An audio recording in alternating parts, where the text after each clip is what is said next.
आपण पाहत आहोत वर्तमान महाराष्ट्र न्यूज. भालकी तालुक्याचे लोकप्रिय आमदार ईश्वर खंडे यांचं आळवेमध्ये आगमन.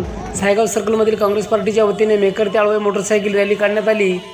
मेकर लिफ्ट इरिगेशन योजना 762 कोटी रुपयांची मंजुराती मिळाल्याबद्दल मेकर आळवे सर्व शेतकरी बांधव मोठ्या आनंदात दिसून आले. आळवेमध्ये नवीन कामाचे भूमिपूजन, अंदाजे 50 लाख रुपयांचं भूमिपूजन झालं. मागील विकास कामाचा लोकार्पण सोहळा हा कार्यक्रम आळवे येथे आयोजित करण्यात आलं. यात भालकी तालुक्याचे सायगाव सर्कलमधील सर्व काँग्रेस प्रेमी हजारोच्या संख्येने उपस्थित होते. पाहत रहा वर्तमान महाराष्ट्र न्यूज. प्रतिनिधी ज्ञानेश्वर कांबळे. कि सीमा भाग का इस एरिया में यहाँ पर कोई सिंचाई योजना नहीं रहने की वजह से किसानों को यहाँ पर दिक्कत होता था, उनके जमीन को पानी नहीं मिलता था. हालांकि यहाँ पर ये जो सीमा भाग में मांझा नदी बहता है, मांझा नदी का पानी जो महाराष्ट्र में उगम होके कर्नाटक से तेलंगाना वगैरह जाता है, इसमें गोदावरी बेसिन के अंदर कर्नाटक बोले तो बीदर जिले को 23 टीएमसी फीट पानी अलोकेट हुआ था. उसी में कारंजा योजना बना, चुड़की नाला योजना बना, ये ब्रिजकम बैरेज बने, हमारे जो है ना छोटे तालाब बने. इसके बावजूद भी पूरा पानी उपयोग करने में हम विफल रहे. तो मैं पहली बार जब मंत्री बना, मंत्री बनने के बाद मैंने सोचा कि यहाँ के लोग, बीदर जिले के लोग ये कृषि के ऊपर ही अवलंबित लोग हैं. यहाँ कोई बड़ा इंडस्ट्री नहीं है, यहाँ कोई दूसरा आर्थिक दृष्टि से सबको बल देने के लिए कोई योजना नहीं है. तो क्या करना चाहिए? किसानों को अगर लाभ होना चाहिए तो पूरे उन लोगों को क्या चाहिए? किसान को चाहिए, मेहनती है, जमीन को पानी देना चाहिए, सिंचाई योजना बनाना चाहिए, यहाँ पर गुणवत्ता का विद्युत देना चाहिए और उनके जो भी कृषि का उत्पादन होता है उसका वैज्ञानिक मूल्य उनको मिलना चाहिए. और जब कभी भी प्रवाह आता है या यहाँ पर जो है ना दिक्कत होती है, पानी नहीं आता है, दुष्काल आता है, तो उनको परिहार मिलना चाहिए, ये होना चाहिए. ये सोच के मैंने कारंजा योजना में, क्योंकि ये कारंजा योजना मांझा नदी का जो भी पानी आता है उसका लाभ सबसे ज्यादा अगर बीदर जिले में कोई तालुका को होता है तो वो भालकी तालुके को होता है, किसी दूसरे तालुके को नहीं. 40-50 साल पहले कारंजा का योजना बना, बहुत धीमे गति से चला.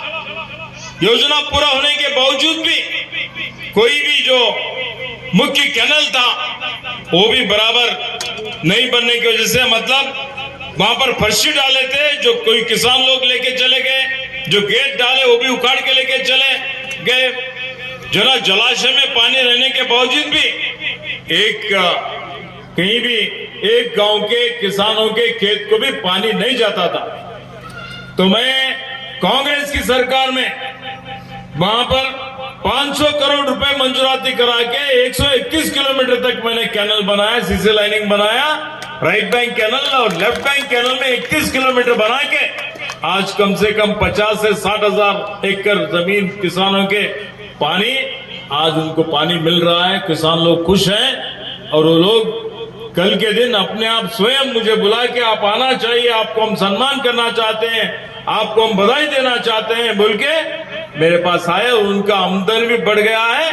वो खरीफ में भी जो उत्पादन, कृषि का उत्पादन ले सकते हैं, रबी में भी ले सकते हैं, पानी भी दे सकते हैं, जिससे उनका बहुत बड़ा जो है ना उनको लाभ मिला है.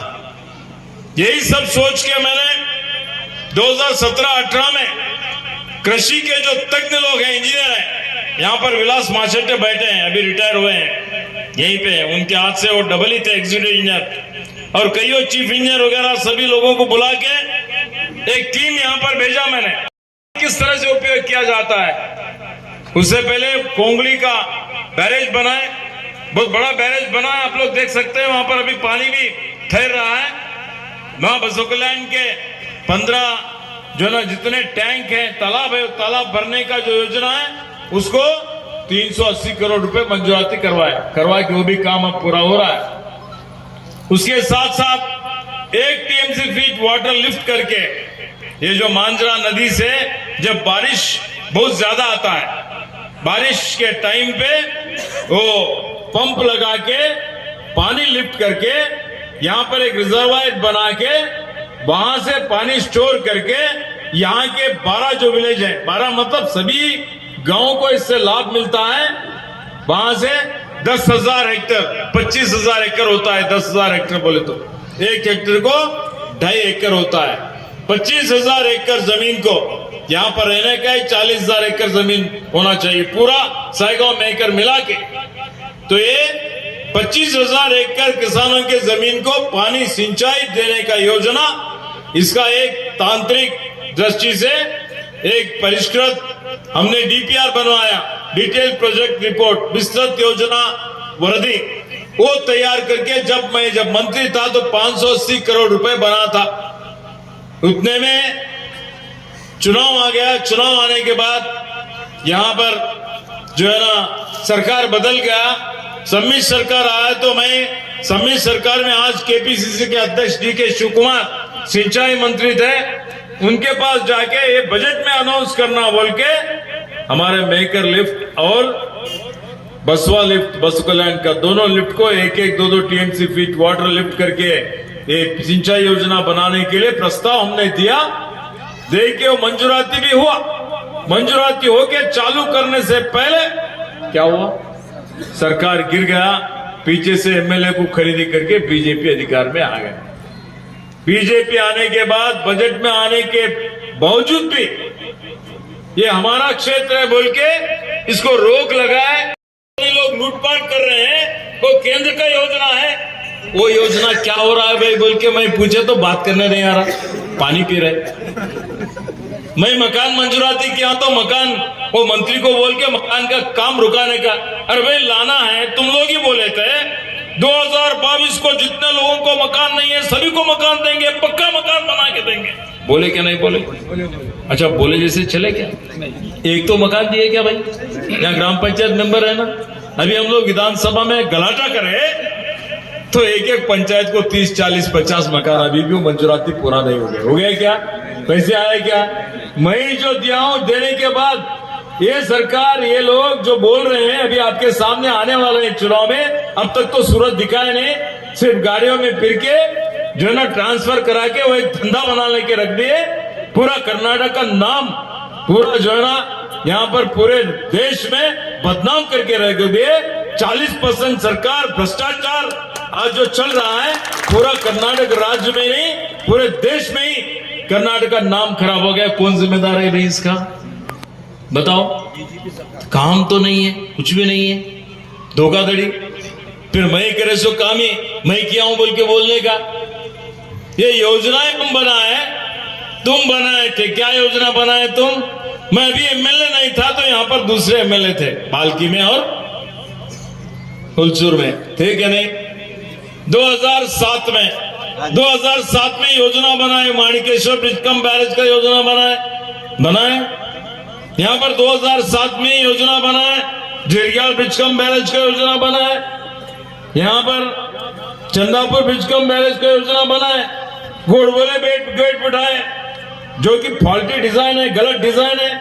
गोडबोले गेट बिठा के मैं जब एमएलए बना तो मैंने देखा काम चल रहा था। मैं एमएलए 2008 में बना, हमने समझा कि काम चल रहा है, फिर इसमें हम क्या देखना है।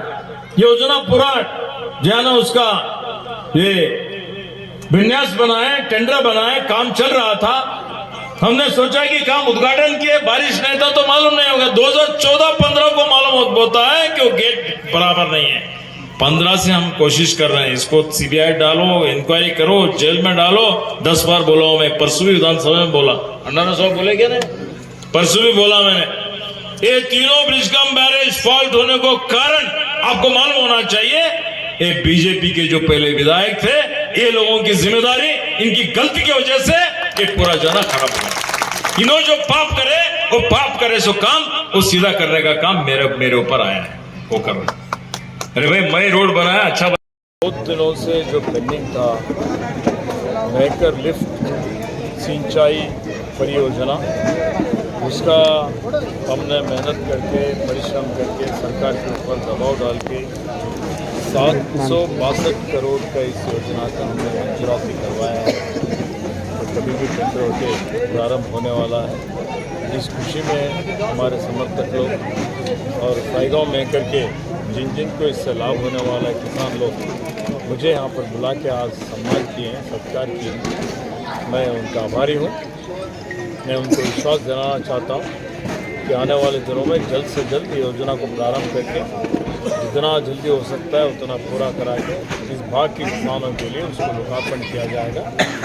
और ये योजना तो मैंने जो ख्वाब देखा था और मैंने जो हमारे सिंचाई तज्ञों को यहाँ पर मैं मंत्री रहे जब भेज के मांजरा नदी का पानी जब बारिश में यहाँ पर व्यर्थ बह के जा रहा था दूसरी तरफ उस पानी को रोक के उसको उपयोग करके एक रिजर्वायर बना के यहाँ के लोगों को 25,000 एकड़ ज़मीन को पानी देने का ये बहुत बड़ा काम है। तो हमने ही योजना बनाया था, आज वो कार्यगत हो रहा है तो मुझे बहुत ही खुशी हो रही है, इसलिए मैं सभी को इसका अभिनंदन करता हूँ। ಸರ್ ಇನ್ನೊಂದು ಪ್ರಶ್ನೆ ಈಗ ಮೊನ್ನೆ ನಡೆದಂಥ ಅಧಿವೇಶನದಾಗ ನಮ್ಮಲ್ಲಿ ಈ ಬೀದರ್ ಜಿಲ್ಲೆಯಲ್ಲಿ ಅತಿ ಹೆಚ್ಚು ತೊಗರಿ ಬೆಳೆ ನೆಟ್ಟೆ ರೋಗ ಬಂದಿದೆ ಸರ್. ಕೃಷಿ ಸಚಿವರಿಗೆ ನೆಟ್ಟೆ ರೋಗ ನಾನು ಈಗಾಗಲೇ ಮಾತನಾಡಿದ್ದೇನೆ. ನೆಟ್ಟೆ ರೋಗದಿಂದ ಸಂಪೂರ್ಣ ತೊಗರಿ ಬೆಳೆ ನಷ್ಟ ಆಗಿದೆ. ಅದಕ್ಕೆ ಸರ್ಕಾರ ತಕ್ಷಣವೇ ಪರಿಹಾರ ಕೊಡಬೇಕು. ಇದಕ್ಕೆ ವಿಮಾ ಯೋಜನೆಯಲ್ಲೂ ಪರಿಹಾರ ಸಿಗಬೇಕು ಮತ್ತು ಬೆಳೆ ನಷ್ಟ ಆಗಿದೆ ಸರ್ಕಾರದಿಂದ ಪರಿಹಾರ ಸಿಗಲೇಬೇಕು. ಅದಕ್ಕೆ ಒತ್ತಾಯ ಮಾಡ್ತೀವಿ. ಮುಖ್ಯಮಂತ್ರಿ ಬಂದಾಗ ಅದರ ಬಗ್ಗೆ ಮಾತಾಡ್ತೀವಿ.